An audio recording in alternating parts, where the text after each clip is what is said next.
If I Ran the Zoo by Dr. Seuss. Read by Conrad Weiser East, Elementary School staff.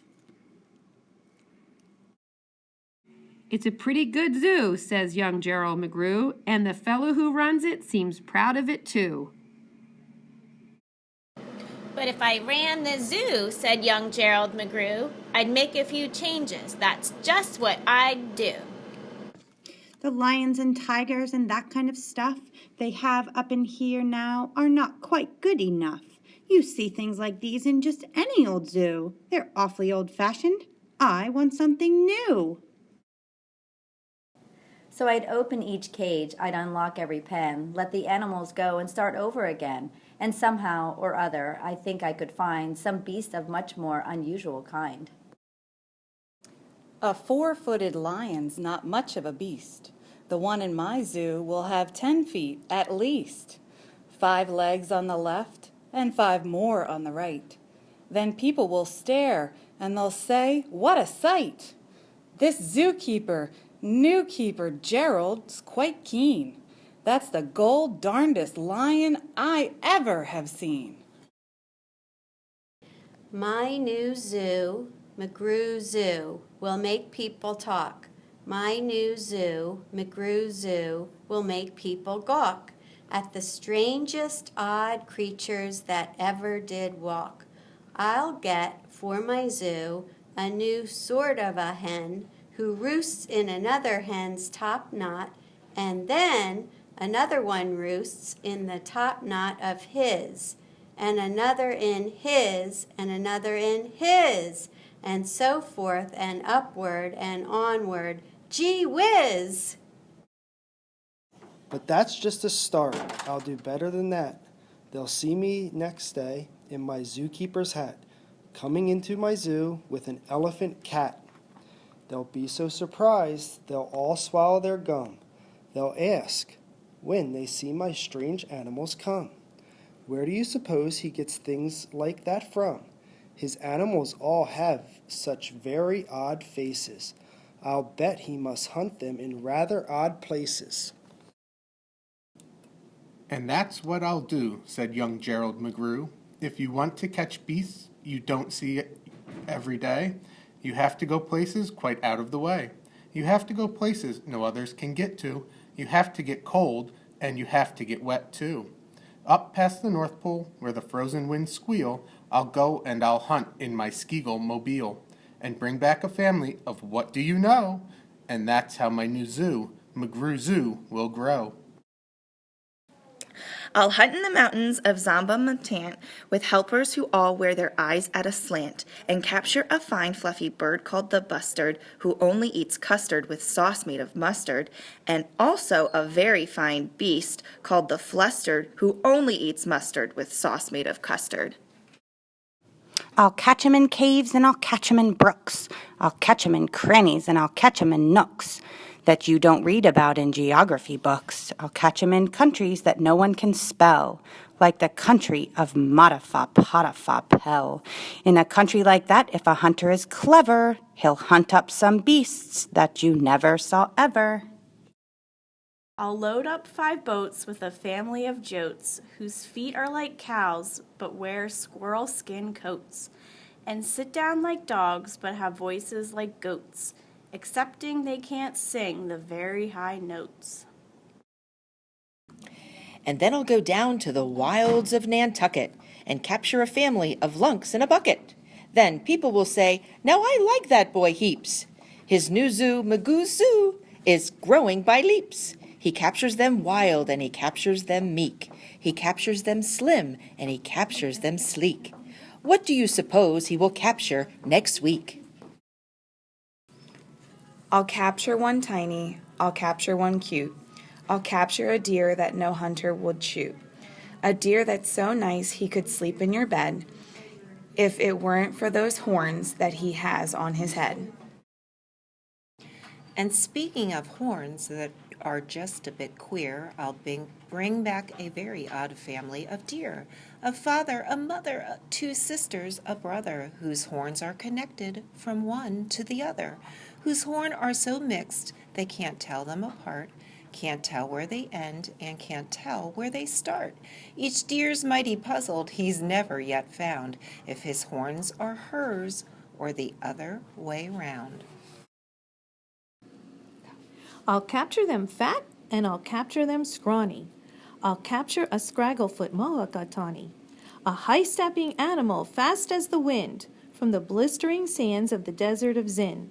This beast is the beast that the brave chieftains ride when they want to go fast to find some place to hide. A mulligatawny is fine for my zoo, and so is a chieftain. I'll bring one back too. In the far western part of southeast North Dakota lives a very fine animal called the iota, but I'll capture one who is even much finer in the northeastern west part of South Carolina. When people see him, they will say, "Now by thunder, this new zoo, McGrew Zoo, is really a wonder." Most beasts are quite friendly, but still in some lands, some beasts are too dangerous to catch with bare hands. For those that are ugly and vicious and mean, I'll build a bad animal catching machine. It's rather expensive to build such a kit, but with it a hunter can never get bit. Zeus should have bugs, and I'll capture a thwirl whose legs are snarled up in a terrible snarl. And then I'll go out and I'll capture some chugs and some keen shooter, mean shooter, bean shooter bugs. I'll go to the African island of Yurka and bring back a tizzle-topped tufted mazurka, a kind of canary with quite a tall throat. His neck is so long, if he swallows a note, for breakfast the first day of April, they say, it has to go down such a very long way that it gets to his stomach the 15th of May.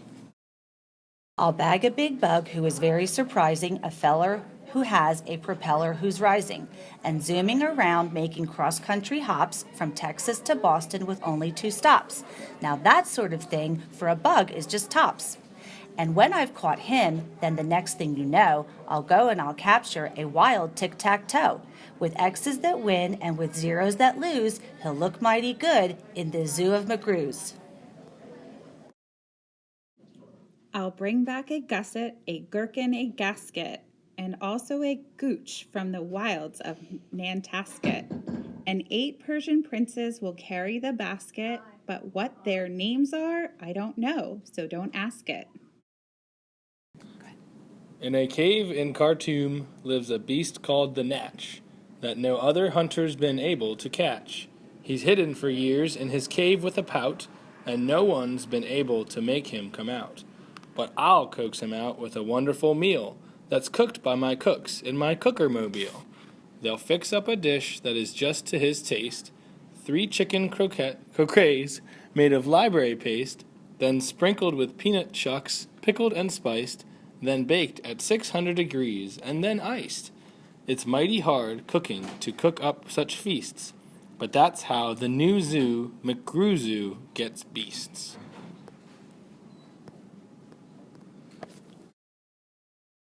I'll go to the faraway mountain of Topsk, near the river of Nopsk, and I'll bring back an Obsk, a sort of a thingamabobsk, who only eats rhubarb and corn on the cobs. Then people will flock to my zoo in a mopsk. McGrew, they will say, does a wonderful jobsk. He hunts with such vim, and he hunts with such vigor. His new zoo, McGrew Zoo, gets bigger and bigger. And speaking of birds, there's the Russian Palusky, whose headsky is redsky and belly is bluesky. I've got one of them for my Zewski Mergrewski. Then the whole town will gasp, "Why, this boy never sleeps. No keeper before ever kept what he keeps. There's no telling what that young fellow will do, and then, just to show them, I'll sail to Katroo, and bring back it Kachoo, a preep and a prue, a nurgle, a nerd, and a seersucker too." I'll hunt in the jungles of Hippo no Hundus and bring back a flock of wild Bimbo no Bumbus. The Bimbo no Bumbus from Hippo no Hundus are better than those down in Dippo no Dundus, and smarter than those out in Nippo no Nundus, and that's why I'll catch 'em in Hippo no Hundus, instead of those others in Nungus and Dungus. And people will say when we see these bibs bouncing, this zookeeper's simply astounding. He travels so far that you'll think he would drop. When do you suppose this young fellow will stop? Stop? Well, I should, but I won't stop until I've captured the Fizz-a-ma-whizz-a-ma-dill, the world's biggest bird from the island of Gwark, who only eats pine trees and spits out the bark. And boy, when I get him back to my park, the whole world will say, young McGrew's made his mark. He's built a zoo better than Noah's whole ark. These wonderful, marvelous beasts that he chooses have made him the greatest of all the McGrewses. Wow, they'll all cheer. What the zoo must be worth. It's the gol-darndest zoo on the face of the earth. Yes, that's what I'd do, said young Gerald McGrew. I'd make a few changes if I ran the zoo.